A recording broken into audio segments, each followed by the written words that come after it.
अतीकुर रहमान साहब से यही सवाल आधा सुनाई दिया दीपक जी, आधा नहीं, आधा सुनाई नहीं दिया, आधा सुनाई दिया आपकी बात। चलिए कोई बात नहीं, मैं फिर से सवाल दोहरा देता हूं। बालासोर के वक्त गोधरा याद करना और गोधरा के बाद गुजरात दंगे हुए थे, उनको याद करना, यानी ममता बनर्जी अपने लिए ध्रुवीकरण की राजनीति बालासोर के अवसर के आधार पर देख रही है।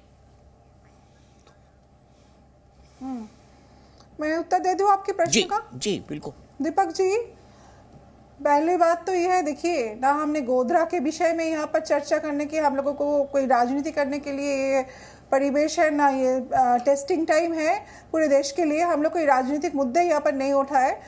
पहली बात तो है, जो सेंट्रल गवर्नमेंट से जो आंकड़े दिए जा रहे हैं कि ममता बनर्जी जब रेलवे मिनिस्टर थे उसी टाइम इतने लोगों के मौत हो गए, 1,000-1,500 लोगों के मौत हो गए, इतने ट्रेन पटरी से उतर गए हैं, इतने ट्रेन का कॉलिशन हुआ है, ये लालू प्रसाद जी जब थे तब ये इतने लोगों को मौत हो गया, इतना ट्रेन पटरी से उतर गया, नीतीश कुमार जी के टाइम पे इतने लोगों का मौत हो गया। तो ये राजनीति, ये पुराने आंकड़ा कौन सामने लेके आ रहा है? हम लोगों ने तो नहीं कोई आंकड़े की बात की है, ना किसी के टाइम पे किसका कितना मौत हुआ है, कितना एक्सीडेंट हुआ है, ना उसके बारे में, ना उसके विषय में कोई चर्चा किए हैं। तो ये तो हम लोगों का कोई पॉलिटिक्स के मुद्दा था ही नहीं गोधरा। और पॉलिटिक्स, मुस्लिम वोट बैंक, तुष्टिकरण, ये सब 2021 से पहले बहुत बार सेंट्रल गवर्नमेंट ने ये बात दोहराई है, लेकिन बंगाल के जो लोग हैं, बंगाल के जो जनता है, उन्होंने मुंह तो जवाब दे दिया है और बीजेपी को धूल चटाई है। तो इस विषय में ये तुष्टिकरण के जो मुद्दे बार बार उठते हैं, ये फेलियर है बीजेपी इस टॉपिक में। आज गोधरा के बारे में इसीलिए ममता दीदी ने बताई क्योंकि उनके टाइम पे भी कई सारा ट्रेन एक्सीडेंट हुए। जब दीदी को लेके कोई अपना सवाल उठा रहा है कि ममता बनर्जी के टाइम पे इतना एक्सीडेंट हुए, तो उनके जवाब में उन्होंने ये बताई। उन्होंने कोई राजनीतिक मुद्दा या मुस्लिम या तुष्टिकरण इस विषय में नहीं बताई, उन्होंने ट्रेन एक्सीडेंट के बारे में ही बताई। ठीक है, ट्रेन आप कह रही है ध्रुवीकरण नहीं है, शिवमता की क्या है फिर? ये ममता जी ने गोधरा क्यों याद किया? देखिए, अगर ममता दीदी बता रही हैं इसको ट्रेन हादसों के परिप्रेक्ष्य में, तो इसका पूरा का पूरा भार जाता है लालू प्रसाद यादव जी पे। यानी कि वो कह रही हैं कि लालू प्रसाद यादव रेल मंत्री के तहत, रेल मंत्री के पद पर रहते हुए बहुत ही बुरे साबित हुए, नंबर 1। अगर वो ऐसा नहीं कर रही है तो दूसरा उनका जो फेवरेट काम है वो ये कि मोदी जी से नफरत में किसी भी लेवल तक पहुंच जाना है, किसी भी स्तर तक चले जाना है, और बात लॉजिक में आती हो नहीं आती हो, लेकिन जाहिर है कि प्रधानमंत्री को गाली देनी है तो बस कुछ भी कहना शुरू कर दो, क्योंकि ये रेल हादसा नहीं था, इसमें क्या हुआ था सब जानते हैं। तीसरा उनका रीजन है, उनको मुसलमानों को डराना है हर जगह, मुस्लिम मुस्लिम मुस्लिम मुस्लिम करके ना हर बार पूरे देश को डराओ, उनको बरगलाओ, फिर वोट ले जाओ, फिर उनको बताओ मोदी आ गए तो क्या करेंगे, कैसे करेंगे। याद है ना गोधरा कैसे हुआ था?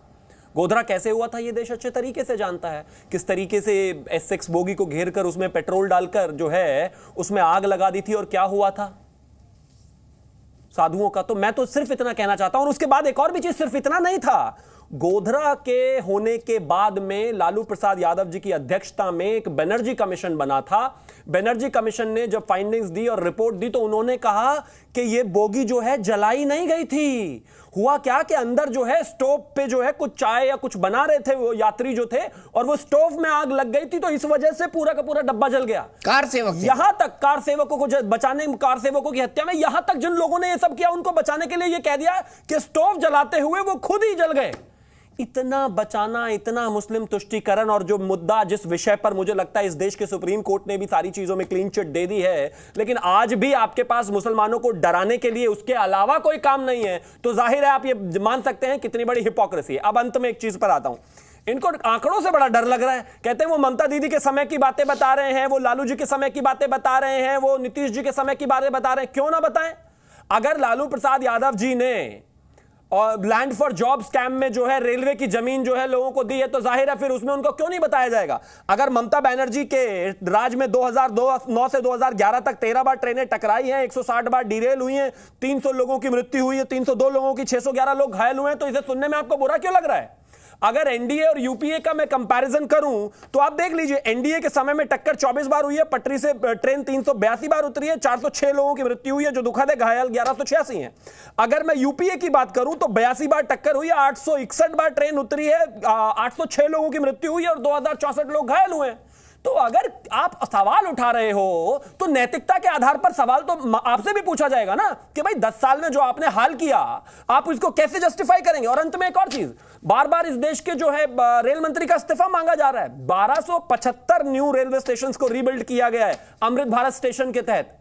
आपने किया क्या ये सब चीजें? इंफ्रास्ट्रक्चर 4-4.5 किलोमीटर रेलवे ट्रैक डाला जाता था पर डे के हिसाब से, आज इस समय इस देश में 12 किलोमीटर पर डे नया ट्रैक जा रहा है। तो इसका मतलब क्या उस आधार पर उनका आप इस्तीफा लेना चाहते हैं? 18 से ज्यादा वंदे भारत इस देश में इस समय चल रही हैं, तो उस पर क्या आप उनका इस्तीफा लेना चाहते हैं? मैं सिर्फ एक चीज कहना चाहता हूं कि यह सत्य है कि जो घटना हुई बहुत ही विभत्स, बहुत ही खतरनाक और इस देश के लिए बहुत ही गलत थी। लेकिन उसके ऊपर किस व्यक्ति ने क्या किया, किस रेल मंत्री ने क्या किया, किसके समय पर क्या हुआ, किस सरकार में क्या हुआ, यह सवाल जवाब पूछे जाएंगे और इससे आप बाहर नहीं हो सकते। आखिर में फ्रस्ट्रेशन हो गई तो यह कहने लग गए कि गोधरा याद है कि नहीं है। मुझे लगता है कि इस देश के मुस्लिमों को अब डराना बंद कीजिए, और अगर आपके पास कुछ अपने रेल मंत्रालय के समय के रहते हुए कुछ अच्छे डेटा हो तो उनको पेश कर देती ममता बनर्जी तो ज्यादा बेहतर रहता। बताइए जूही जी। मैं उत्तर दे रही हूँ। पहले बात तो इन्होंने बोला कि हम लोग, इनके पार्टी ने बोला कि ये घड़ी है, राजनीति नहीं करने का टाइम है, ये मत राजनीति कीजिए, अभिलाष ये सबको एक साथ जुट के काम करना चाहिए, देश के सभी पार्टी को एक साथ होना चाहिए। और खुद ही राजनीति करने लगे, खुद ही आंकड़ा सामने आने लगे। आज नेहरू के टाइम में क्या हुआ, फिर उनके यूपीए के टाइम में क्या हुआ, एनडीए के टाइम पे क्या हुआ। 20 साल पहले अगर रेल दुर्घटनाएं होती थी तब टेक्नोलॉजी पुराने थे।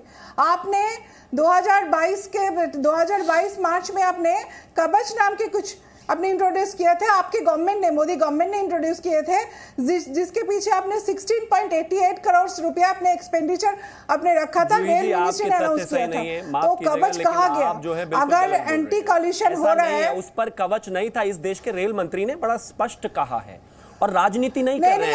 जब ममता बनर्जी के पीछे खड़े हुए रेल मंत्री बार बार कह रहे हैं कि 298 या 295 कैजुअलिटीज हुई हैं, तो आप उनको बढ़ाने पर क्यों लगे हुए हैं? ममता बनर्जी और अपने टाइम पे शिवम, अपने टाइम पे जो तो बात कंप्लीट करना। जब ATP automatic train protection system कवच का आपने इंट्रोड्यूस किया कि नहीं? अगर वो कवच आपने इंट्रोड्यूस किया तो कवच का पैसा कहाँ खर्चा हुआ है? आज टोटल लेंथ है रेलवे का 68,043 किलोमीटर, उसमें सिर्फ 1,445 किलोमीटर में कवच है, मतलब 2% में है, बाकी 98% लेंथ में रेलवे ट्रैक में कहीं पे कवच नहीं है। इसका मतलब है आपने एंटी कॉल्यूशन सिस्टम का आपने उल्लंघन किया, आपने ना देखा किया। जब आपका सेफ्टी खराब हो गया, आपका हाइजीन खराब हो गया, ट्रेन का टाइमिंग खराब हो गया, आपने सिर्फ वंदे भारत में पैसा खर्चा किया और कुछ अच्छे स्टेशन को रेनोवेशन किया, लेकिन आपने लोगों की सिक्योरिटी को आपने नहीं देखा, आपने ट्रेन का हाइजीन नहीं देखा, आपने ट्रेन का मेंटेनेंस नहीं किया। उसके वजह से आज की दुर्घटना घटे है। और ऊपर से आप गलत बोल रहे हैं और पूरा देश को आप गुमराह कर रहे हैं कि किसके टाइम पे कितना आंकड़ा है। ये आंकड़ा देके आप क्या साबित करना चाहते हैं कि 300 के करीब लोगों की मौत, उस मौत की जिम्मेदारी कौन लेगा? अब लोग बोल रहे हैं कि आंकड़ा देख लीजिए और हम लोगों के टाइम में कितना कम हुआ, उनके टाइम में ज्यादा हुआ। इससे क्या मतलब है? 20 साल पहले पुराना टेक्नोलॉजी था, आज नया टेक्नोलॉजी के जमाने हैं। आप जितने वंदे भारत अपने इंट्रोड्यूस किया, क्या सारे वंदे भारत में एटीपी है?